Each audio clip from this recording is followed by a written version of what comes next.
welcome to China's Living Legends. 欢迎来到我的频道。Picture yourself walking through the streets of a city that is practically vibrating with wealth. You're in Kanbalik, which is modern-day Beijing, during the absolute height of the Yuan Dynasty. Oh, the sheer energy there would be completely overwhelming. I mean, you're standing in the center of this world-renowned commercial hub, you know? Right, exactly. Like, there's this dizzying mix of foreign envoys in elaborate silks, missionaries, merchants from literally every corner of the globe. Yeah, you'd smell exotic spices coming off the Silk Road, hear dozens of different languages being spoken in the markets. It was a level of urbanization that was just centuries ahead of its time. And when you look around, you're witnessing one of the wealthiest empires on the face of the earth. We're talking about a booming, highly sophisticated commodity economy. Oh, absolutely. They had thriving overseas trade networks spanning oceans, and incredibly, they were pioneering the large-scale use of paper currency way before the rest of the world even caught on. So by all outward appearances, it's an economic golden age, right? It paints this picture of an unstoppable superpower. But here is the massive, glaring contradiction, and the entire reason we're doing this deep dive today. The collapse. Yes. Despite this absolute mountain of wealth, despite this image of just untouchable prosperity, the Yuan Dynasty completely collapsed in less than a century. It's a spectacular, almost unthinkable implosion. And it's so tempting to look at the fall of an empire and point fingers at the usual suspects, right? Like natural disasters, bad harvests, or the classic palace infighting. Sure, the standard historical highlight reel. Exactly. But the fatal flaw that actually brought down the yuan was baked directly into their economic machinery. And our mission today is to figure out how an empire this unimaginably rich could basically bankrupt itself into oblivion. We're going to act as, like, historical forensic accountants here. I love that framing, because when you peel back the layers, you realize it wasn't just bad luck. It was an economic death spiral caused by a regime that replaced actual governance with, well, forced systemic plunder. Yeah, and to understand how that economy collapsed, you have to look closely at its origin story. Its core DNA, which was forged in the fires of the Mongol conquests under Genghis Khan. Right, and his entire philosophy regarding wealth, and he was exceptionally open about this, was that a man's greatest pleasure is to violently plunder his enemies of absolutely everything they own. It's a pretty dark starting point. It really is. That worldview is the psychological foundation for the entire empire. When they first established their footprint, their finances didn't rely on trade or taxation in any sort of normal bureaucratic sense. They relied on looting. Pure, direct, violent looting. Alongside a system of slave-based pastoralism, it was an extraction economy in its most visceral form. And that mindset didn't just vanish the moment they conquered the Central Plains of China. Like, the transition was incredibly bumpy. When Genghis Khan's third son, Ogedai, took power. Oh, his initial instinct for managing the new territory was terrifying. Yeah. He looks at the Han people, who had built this incredibly complex agricultural society, and decides they're entirely useless to him. Because to a nomadic conqueror whose wealth is measured in herds, a fenced-in wheat field is just ruined pasture. Right. So his actual proposal is to systematically slaughter the population. Yeah. Just wipe them out so he can clear the land and turn those vast farmlands back into grazing pasture for Mongol horses. Which perfectly illustrates the clash of two completely different economic realities. But then, this crucial intervention alters the course of history. Ogedai has an advisor named Yilu Chukai. And Yilu Chukai recognizes the catastrophic loss of value this scorched earth policy would cause, so he steps in to stop it. But he doesn't do it by appealing to Ogedai's humanity, right? He appeals directly to his greed. He sits the emperor down and basically does the math for him. He introduces the concept of sustainable extraction. He tells Ogedai, look, if you keep these millions of people alive and let them farm and trade, you can tax them. And he promises him a specific staggering annual return, right? Something like 500,000 taels of silver, 80,000 bolts of silk, and 400,000 beagles of grain every single year. Yes, a perpetual fortune. Let's translate those numbers so you can actually visualize this. A tael is roughly an ounce of silver. So Yilu Chukai is promising tens of thousands of pounds of pure silver bullion and 400,000 beagles of grain. That's over 50 million pounds of grain annually. It's a renewable resource on an unimaginable scale. And Ogedai's reaction was just sheer delight. He actually said later, If it weren't for your advice, how could I have obtained so much wealth? Okay, let's unpack this using a modern business analogy because it makes it so clear.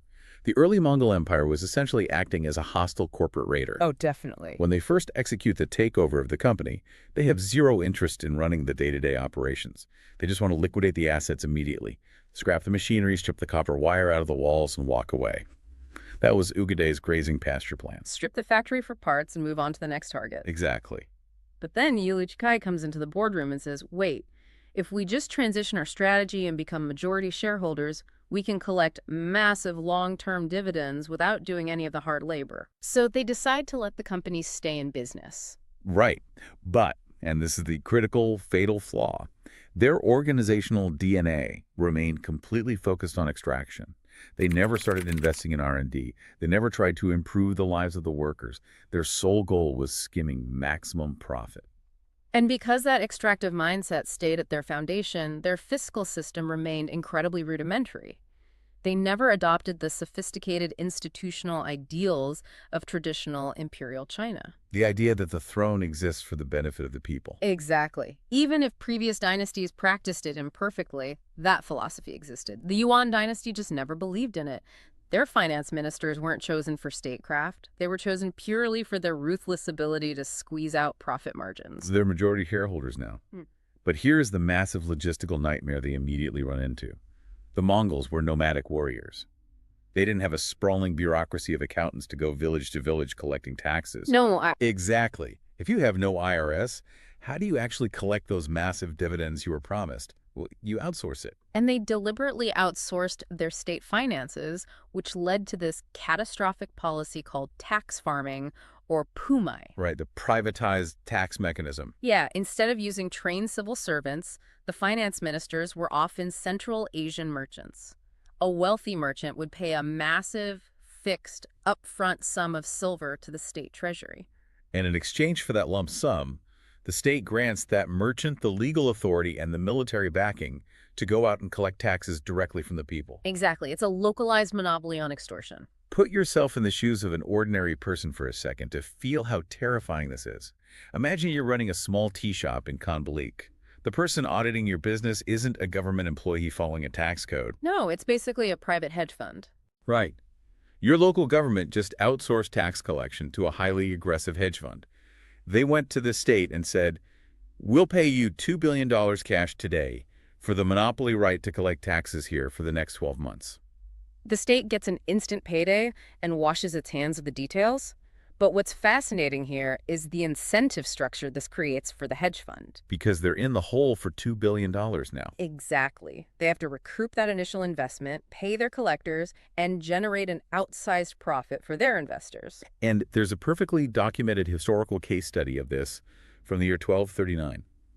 The Yuan state set the official commercial tax quota for a specific region at 1.1 million taels of silver. Right, the baseline quota. But then a merchant named Abba Rahman steps up and buys the right to collect that tax by paying the state 2.2 million taels up front. He voluntarily paid double the official quota just to secure the contract. And breaking down the logic of that 1239 transaction reveals something deeply sinister. He didn't pay double out of civic duty.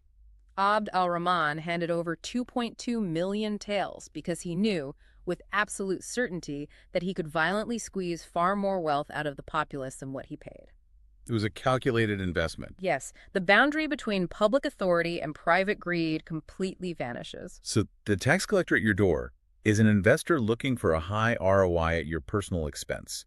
He has every incentive to invent new arbitrary fees on the spot, expand what gets taxed, and basically extort you until you sell your children to pay the debt. And the historical records show tax rates had no uniform standards whatsoever. They fluctuated wildly based on the personal whims of these tax farmers. They deployed armed enforcers. It was predatory stripping of wealth, thinly disguised as taxation. But here's where this system hits a mathematical brick wall. You can only squeeze a population so hard before they physically run out of silver and grain. The people just go broke. Right. And merchants stop doing business because there's no profit margin left, meaning there's nothing left to tax. But the state still has massive military expenses and imperial palaces to build. So if there's no physical wealth left to extract, they are mathematically stuck. Unless They abandoned physical wealth entirely. Ah, the pivot to the printing press. Exactly. The second devastating method of extortion, they decided to manufacture wealth out of thin air through the reckless, uncontrolled issuance of paper money. Because they realized they don't need to send armed guards to steal your grain if they can just steal the value of the money in your pocket. That's a great way to put it. In 1275, a finance minister named Ahmad Fanakati opened the floodgates. Facing a budget deficit, instead of cutting costs, he used the printing press to cover the gap. He turned the currency itself into a tool for extraction. Let's break down how inflation functions as a stealth tax because it's insidious. Think of the economy as a closed room. Inside, there are 100 bags of grain and 100 paper dollars floating around. One bag costs $1. Now, the government needs 900 bags of grain, but the treasury's empty. So they just print 900 new dollars and spend them. Suddenly, there are $1,000 chasing those same 100 bags of grain. Exactly. The price adjusts, and now a bag of grain costs $10. The government got its supplies, but the dollar you saved in your mattress just lost 90% of its purchasing power overnight. They robbed you without touching your money. And the scale of this dilution during the Yuan Dynasty was absolutely staggering. By 1286, just 11 years after Ahmad Fanakati started this policy, the state had issued banknotes with a face value of 150 million taels of silver. Oh my God, 150 million. Yeah, and paper money only functions if there's a bedrock of trust. Flooding the market with 150 million taels worth of paper didn't create actual wealth. It aggressively diluted the currency that was already circulating. So you wake up one morning and your entire life savings can't buy a loaf of bread. The hyperinflation was catastrophic. Prices soared nearly tenfold in a matter of years. By the late Yuan Dynasty, the imperial treasury was completely exhausted despite this printing frenzy. They had destroyed the physical economy through tax farming, so printing more money became their only lever. It's an inescapable cycle. Eventually, to the people in the streets of Kambalik, that state-issued paper money became literally worthless scrap. Just garbage blowing in the wind. Vendors completely ignored it and would only accept barter. So trust is entirely destroyed. Exactly. The fall of the yuan wasn't just about losing military campaigns. Their collapse was fundamentally tied to the complete bankruptcy of their currency system. Once the population universally realizes the state's money is a lie, the social contract disintegrates. But hold on, I am really struggling with the sheer short-sightedness of this. I have to push back on the logic of the ruling elite here. Sure. These finance ministers aren't stupid. They're managing a global empire. They have to know that if they bankrupt the working population today, they will collect zero taxes tomorrow. Right, you're killing the golden goose. Exactly. You don't have to be a moral saint to realize that. Why wouldn't the emperor just step in, set strict limits on the tax farmers, cap the printing presses, and protect his own future income stream? Keep the economy functioning so you stay rich forever. This raises such a profound question about the nature of the state. To understand why the UN leadership couldn't stop themselves, we should look at Mancur-Olson's stationary bandit versus roving bandit theorem. I love a good bandit analogy. Walk us through how Olson views this. So Olson suggests we can analyze historical rulers through the lens of banditry. A roving bandit is essentially a burglar or a pillaging warlord. They break into a village, steal absolutely everything, burn what's left, and run away. It's a one-time extraction because they might never return. Right. But a stationary bandit is a bandit who decides to settle down, build a fort, and become a landlord. This is how Olson describes the origin of the state. Okay, so the stationary bandit does the math and realizes if I stay here and actually protect these farmers from other roving bandits, they'll feel safe enough to plant more crops. Exactly. They produce more wealth over time. And I can just take a steady, predictable 20% cut every year forever. So what does this all mean for the Yuan? Well, the stationary bandit realizes that providing public goods like military protection or a stable legal order serves their own long-term financial interests. It creates a comprehensive interest between the ruler and the ruled. It sounds like the Yuan Dynasty was a roving bandit that accidentally settled down in the most lucrative real estate in the world, but never actually learned how to act like a landlord. That is the perfect way to put it. They set up the imperial tent in the capital, but fundamentally kept the roving bandit mentality. In traditional Chinese history, successful rulers emphasized not overfishing the pond. Leave enough fish so they breed for next season. Right. The Yuan leadership just kept throwing dynamite into the pond to catch every last fish today. But getting back to my confusion, why didn't the stationary bandit mechanism kick in naturally? Why didn't pure self-interest force the emperor to show restraint? Because self-restraint almost never works without intense external pressure. Relying on the moral conscience or long-term foresight of an absolute ruler is a losing bet. Interesting. Look at Western European history. The balance between the extractive state and the taxpayer was usually struck through violent struggle. Think of the Magna Carta. The king didn't just wake up and decide to be reasonable with tax policies. The barons literally held swords to him and forced him to the negotiation table. Exactly. They had the military and economic leverage to say, limit your extraction or we will physically remove you from power. They had a tangible mechanism to enforce a limit, a literal negotiation table. In the Yuan Dynasty, the power imbalance was absolute. The state had total military dominance.